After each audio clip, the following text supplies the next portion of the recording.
I got interested in one of the synagogues in the book, fascinated me. It was built as a Universalist church. The Unitarians and Universalists were originally separated, and then they became the UUs.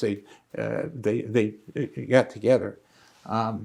But this was built by the Universalists, and it started in 1793. And that year there was a great plague in Philadelphia, like the mosquitoes, and 10% of the population died, and the building slowed up, but it finally opened up in 1796 as a church. Then in 1889, the Universalists, the area then was taken over by the Jews, and the Universalists decided to sell the property, and it became a synagogue, and it's still a synagogue today. And I have some wonderful pictures of the synagogue today. And I was so interested in this story, I said, I'm going to write a book about the building, and the book will include the history of the church and the history of the synagogue. So that's what I wrote about. And I was sort of fascinated by that. And then that took another 8 years. Then when I was doing the history of the synagogue, I found out that one of the sons of the member was a professional boxer. I said, well, that's unusual to have a son of somebody in the synagogue who's religious to be a boxer. Well, then I found out there was somebody else who was a member whose son was a professional. These were professional boxers. They did it for money.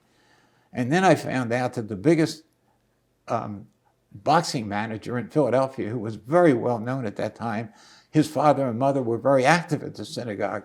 Well, that sort of got me, and I knew nothing about Jews and boxing, I had absolutely nothing. I remember when I was a kid, I used to run home to see, before they had reruns, to see Joe Louis and Joe Walcott and Rocky Marciano and all those guys fight in the early 50s. But that was just because everybody did it and everybody liked it, and I didn't know anything about Jewish boxing. So at that point, I decided to say, well, I'm going to look into this. So I started to look into it while I was still writing the book about the synagogue, and I put about 2 or 3 pages in there, but I couldn't stop thinking about how did these guys get involved in it? Is there a story here? And I was off and running again on this thing. One thing led to another thing to another. So I get involved in Jewish boxing, and I don't know anything about it. I did as much as I could, and I found a guy who was the boxing historian in Philadelphia of all ethnic groups and races. And he was very encouraging. So one day in the mail, the postman knocks on the door, and he says, I got a big box for you. So I opened the box, and in it, he sent me, unsolicited, he didn't tell me he was coming, his entire book on Jewish boxers. They were mostly stories from the newspaper. I was astounded he would send this thing without telling me. Turns out later he has an entire book on Italian boxers, on Irish boxers. This guy's crazy. But he was a big help, and I didn't write about too many things he had in there, but it was more the encouragement he gave me, that he said that there is an interest in this, although it's very small, and that didn't bother me. I just thought that, was it big at the time? Whether it's small now or not, that's the way things go. And I felt about all these books, the reason I wrote them and the reason I wanted to publish them was that I felt at first that I was not the right person to do it. Somebody else should have done this. There are a lot of professors that know a lot more about this stuff than I do, but they weren't doing it. And I felt if you waited too long, all these people would be gone, you wouldn't find out anything. And that's what drove me in all 3 books. And I guess I did want to write them, but I was disappointed that nobody with a PhD in history, which are really trained historians. I'm not a trained historian. I don't know anything about history. So at that point, I decided that I'm going to try to write a book about boxing. So I looked up and I found an awful lot. And then I found out in 1928, there were more Jewish boxers than any other ethnicity. I think the Jews were something like 23%, and the Irish had been in the forefront.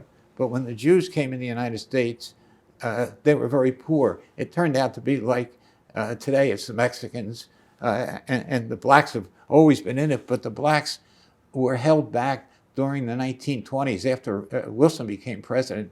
He was very prejudiced against blacks, the boxers sort of picked up on that, and they wouldn't allow the champions to fight any black fighters. So the blacks were very small up until the 1930s, and that's why Joe Louis became so famous, because he made it popular to be able to fight a white man and win. Up until that point, the thinking was much different, and prejudice continues to this day, but he made a big change in the thing. And at the same time, the blacks then went up in numbers. The Quota Act was passed in 1924 that cut off Jewish immigration from Russia, and the number of Jewish boxers went down to almost nothing. But I was writing about the period in boxing from the 1890s until 1924. After 1924, it was a couple years. So in the boxing book, I got in touch with, and since this was so long ago, it was hard to meet people that knew anything about it. Soon I turned out to know more about these boxers than the families I would interview. They were learning from me. I wasn't learning from them. But I did find a son who was still alive of Lou Tendler. Lou Tendler was a little late in the boxing. He was the most famous Philadelphia Jewish boxer.